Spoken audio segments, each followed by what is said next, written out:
Ang 1 Samuel chapter 28 verse 19 ay pagpapatunay na ang naligtas ng minsan ay ligtas na magpakailanman. Sabi sa verse 19, "Moreover, the Lord will also deliver Israel with thee into the hand of the Philistines, and tomorrow shall thou and thy sons be with me. The Lord also shall deliver the host of Israel into the hand of the Philistines." Ito ay patungkol kay Haring Saul na hari ng Israel, pero siya ay itinakwil ng Panginoon bilang hari sapagkat marami siyang nilabag ng mga utos ng Diyos.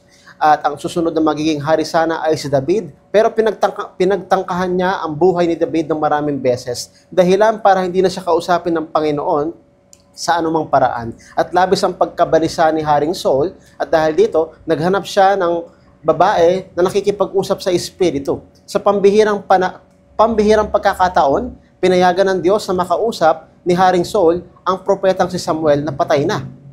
At anong nangyari? Sinabi ni propetang Samuel, sabi niya dito, na bukas ikaw at ang iyong mga anak ay makakasama ko. Anong ibig sabihin nun?